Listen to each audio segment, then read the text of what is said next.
بسم اللہ الرحمن الرحیم الحمدللہ رب العالمین وصلی اللہ علی سیدنا محمد وآلہ الطاہرین اللہم صلی علی محمد وآل محمد۔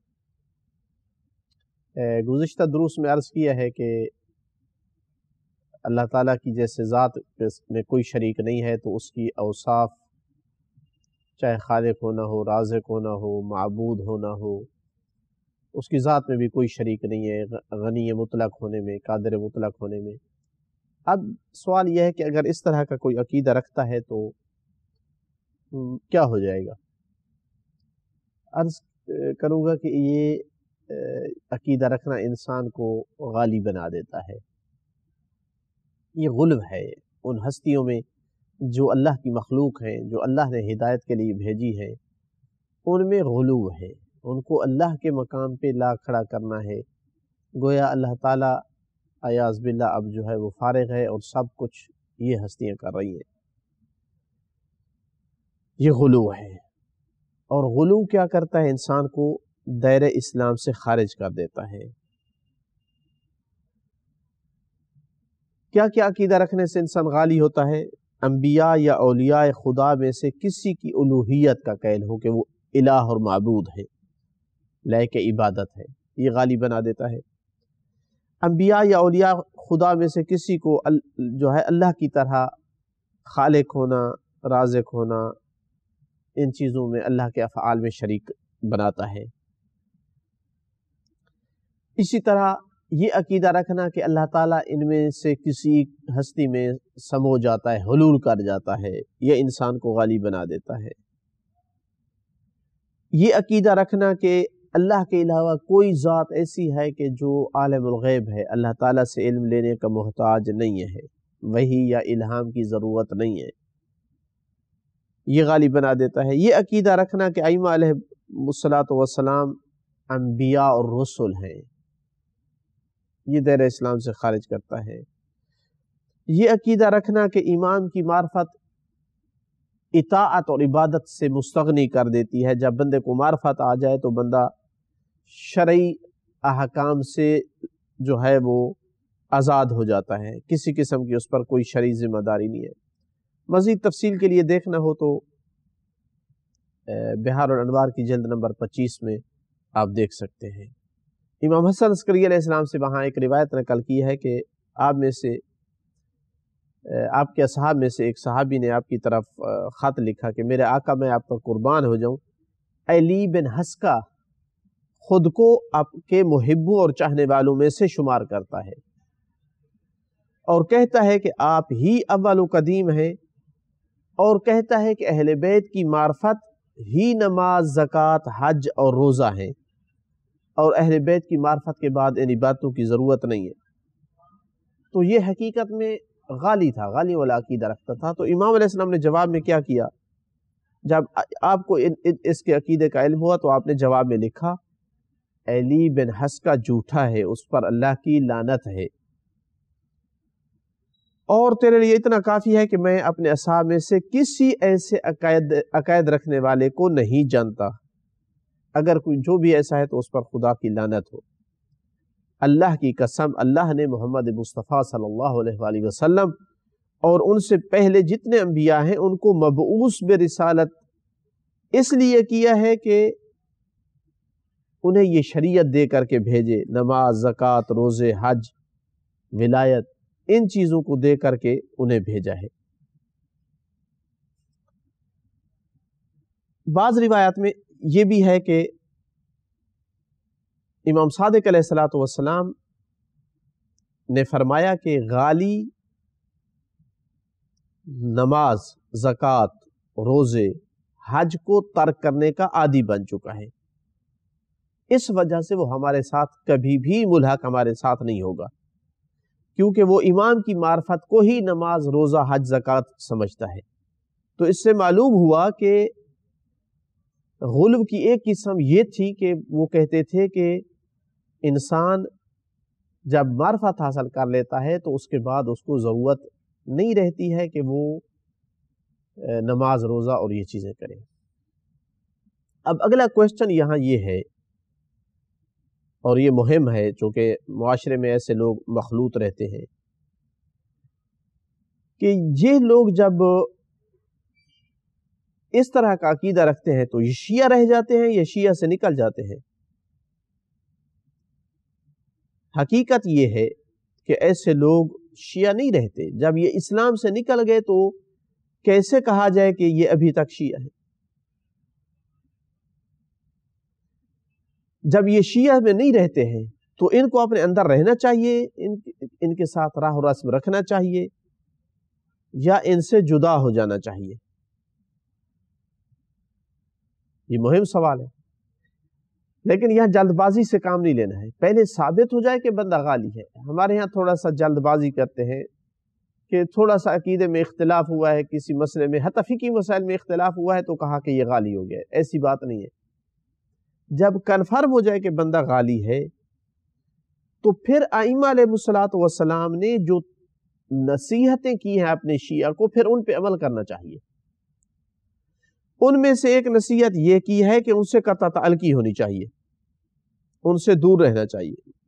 ابن عمیر نے مفضل بن مزید سے روایت کیا ہے کہ امام صادق علیہ الصلوۃ والسلام نے ابی خطاب کے جو اصحاب تھے، ابی خطاب معروف غالی تھا، اس کے اصحاب اور دوسرے غالیوں کا جب ذکر کیا تو مجھے یہ چند ایک نصیحتیں کی.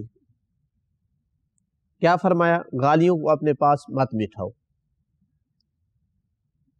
ان کو اپنے ساتھ مت کھلاؤ پلاؤ، ان کے ساتھ مصافحہ نہ کرو، انہیں اپنا وارث مت بناؤ. یہ اگر کوئی دیکھنا چاہتا ہے تو بہار الانوار کی جلد نمبر 25 میں ملے گا. مزید اس کے علاوہ روایت میں ہے، ابو ہاشم جعفری کہتا ہے کہ میں نے امام رضا علیہ الصلوۃ والسلام سے غالیوں اور مفوضہ کے بارے میں سوال کیا تو آپ نے فرمایا غالی کفار اور مشرک ہیں، غالی کافر ہیں اور مفوضہ مشرک ہیں. جو ان کے ساتھ بیٹھا اور ان کے ساتھ محبت کی اور ان کے ساتھ مل کر کھایا پیا، ان کے ساتھ تعلق رکھے، انہیں اپنے عورتیں نکاح میں دیں، ان کی عورتوں سے شادی کی، انہیں اپنا امین بنایا یا ان کا امین بنا، ان کی بات کی تصدیق کی یا آدھے کلمے سے آدھے لفظ کے ساتھ ان کی مدد کی. جس نے بھی یہ کام کیے ان غالیوں کے ساتھ، مشرکین کے ساتھ، تو وہ خدا، رسول اور ہم اہل بیت علیہ السلام کی ولایت سے خارج ہو جائے گا. دیکھ سکتے ہیں عیون اخبار رضا میں جلد نمبر 2. اسی طرح اور روایت ہے، امام رضا علیہ السلام فرماتے ہیں جس نے خدا کو کسی چیز کے ساتھ تشبیہ دی، اللہ جیسا بنایا اور جبر کے عقیدے کو اختیار کیا، وہ کافر اور مشرک ہے. ہم دنیا اور آخرت میں اس سے بری ہیں. اب ائمہ بری ہیں تو کسی شیعہ کو ان کے ساتھ کیسے محبت اور میل جول رکھنا چاہیے؟ ابن خالد اللہ کی عظمت کو کم کرنے والے اور تشبیہ دینے والے اللہ کے ساتھ اور جبر کے عقیدے کے بارے میں ہماری طرف جھوٹی احادیث کو منسوب کرنے والے غالی ہیں. پس جس نے غالیوں سے محبت کی اس نے ہم سے بغض رکھا. ہماری محبت اور غالیوں کی محبت جم نہیں ہو سکتی. جس نے غالیوں سے بغض رکھا اس نے ہم سے محبت کی. جس نے غالیوں سے دوستی کی گویا اس نے ہم سے دشمنی کی. جس نے غالیوں سے دشمنی کی اس نے ہم سے دوستی کی. جس نے ان سے صلہ رحمی کی اس نے ہم سے قطع رحمی کی. اور جس نے ان سے قطع تعلقی کی اس نے ہم سے صلہ رحمی کی. جس نے ان پر جفا کی، برا سلوک کیا، اس نے ہم سے نیکی کی. جس نے ان سے نیک سلوک کیا اس نے ہم پر جفا کی. جس نے غالیوں کی عزت و تکریم کی اس نے ہماری توہین کی. اور جس نے ان کی توہین کی اس نے ہماری عزت اور تکریم کی. جس نے انہیں قبول کر لیا، یہ شیعہ کے لیے بہت بڑا پیغام ہے، جس نے انہیں قبول کر لیا اس نے ہمیں ٹھکرا دیا، اور جس نے انہیں ٹھکرا دیا اس نے ہمیں قبول کر لیا. جس نے ان کے ساتھ بھلائی کی اس نے ہمارے ساتھ برائی کی، اور جس نے ان کے ساتھ برائی کی اس نے ہمارے ساتھ بھلائی کی، جس نے ان کو سچا کہا اس نے ہمیں جھوٹا کہا، اور جس نے انہیں جھوٹا کہا اس نے ہمیں سچا کہا، جس نے غالیوں کو عطا کیا اس نے ہمیں محروم رکھا، اور جس نے انہیں محروم کر دیا اس نے ہمیں عطا کیا۔ اے ابن خالد، جو ہمارا شیعہ ہے وہ ہرگز غالیوں کو اپنا دوست اور مددگار نہیں بنائے گا۔ یہ روایت اگر دیکھنا چاہتے ہیں عیون اخبار رضا جلد نمبر 1 میں، کتاب توحید شیخ صدوق میں، اور کتاب احتجاج طبرسی میں۔ اسی طرح تاکیداً کہا امام علیہ السلام نے، امام صادق علیہ السلام سے، احذروا علی شبابکم الغلاۃ لا یفسدونہم فإن الغلاۃ شر خلق اللہ یصغرون عظمت اللہ ویدعون الربوبیہ لعباد اللہ واللہ ان الغلاۃ اشر من اليہود والنصارى والمجوس والذین اشرکوا۔ تحف العقول میں روایت ہے کہ امام نے فرمایا اپنے نوجوانوں کو غالیوں سے بچائے رکھو، کہیں یہ غالی انہیں بگاڑ نہ دیں، کیونکہ غالی خدا کی ایسی بدترین مخلوق ہیں جو اللہ کی عظمت کو کم کرتے ہیں۔ یہ غالی کی پہچان بھی بتا دی، نشانی بھی دے دی، جو اللہ کی عظمت کو کم کرتے ہیں اور بندگان خدا کے لیے ربوبیت کا دعویٰ کرتے ہیں۔ بلا شبہ غالی یہود و نصارہ، مجوسی اور شرک کرنے والوں سے بھی بدتر ہیں۔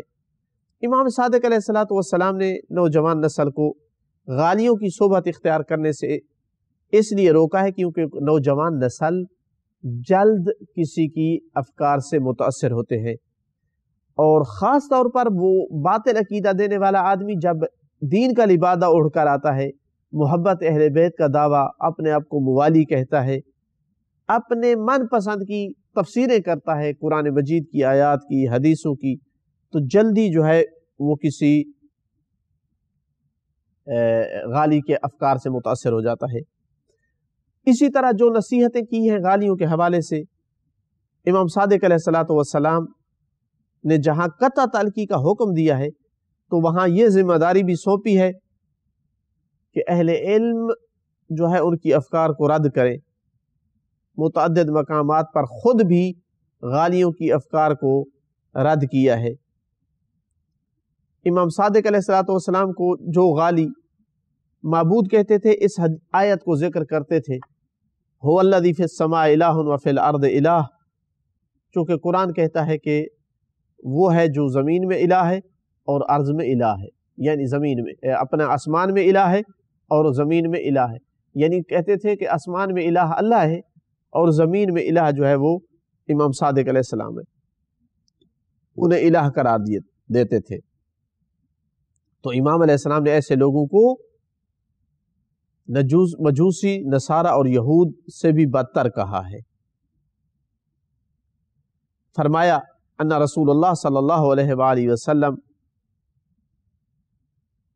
ایک ان کا اور شبہ ہے اس کو رد کرتے ہوئے فرمایا، وہ کہتے ہیں علی فی الصحاب، یعنی علی کو جو ہے وہ غالیوں نے خدا قرار دیا کہ بادلوں میں علی ہے، چونکہ روایت میں ہے علی فی الصحاب۔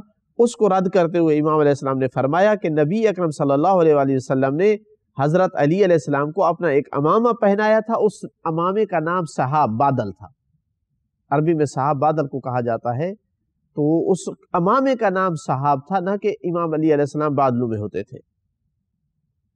اسی طرح مثلا غالیوں کے حوالے سے ائمہ علیہ السلام نے اپنے شیعہ کو جو نصیحتیں اور جو تاکیدات کی ہیں وہ یہ ہے کہ غلو کے ایسے نقصانات بتائے کہ جس کے نتیجے میں کوشش کی کہ ہمارے شیعہ میں سے کوئی غالی نہ بنے، یا کم از کم یہ ہے کہ اگر کوئی غالی ہے تو اس کے پاس نہ جائیں تاکہ وہ ان کی افکار سے جو ہے وہ متاثر نہ ہو۔ مثلا ان میں سے فرمایا کہ اگر تم غلو کرو گے تو تمہارے لیے ہلاکت کا باعث بنے گی۔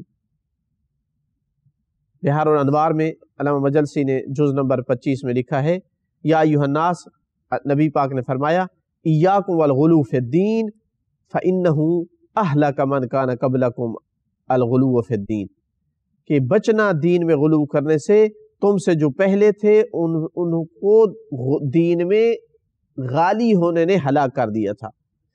اسی طرح بیان فرمایا کہ تم نے اگر غلو کیا تو تم دین سے نکل جاؤ گے، یہ نقصان ہوگا۔ امیر المومنین علیہ السلام نے فرمایا بونے الکفر علی 4 دائم، 4 ستون ہیں جن پر کفر کی بنیاد ہے، ان میں سے ایک فاسق ہونا، غلو کرنا، شک میں پڑنا اور شبہ میں۔ اسی طرح یہ شرح اصول کافی میں یہ روایت ہے، فرمایا کہ غلو جو ہے رحمت الہی سے دور کر دیتا ہے اور اہل بیت اس سے بیزار ہو جاتے ہیں۔ یہ روایت سدیر نے نقل کی 6 امام سے، فرمایا کہ ایک قوم ہے جو گمان کرتی ہے کہ تم الہ ہو، تم الہ ہو، شرح اصول کافی میں، کہ ایک قوم ہے اے میرے امام وہ گمان کرتے ہیں کہ تم معبود ہو، اور دلیل یہ دیتے ہیں جو میں نے پہلے عرض کی ہے کہ زمین میں خدا ہے اور آسمان میں بھی خدا ہے، تو آسمان والا خدا اللہ ہے اور تم زمین والا خدا ہو۔ تو امام نے فرمایا،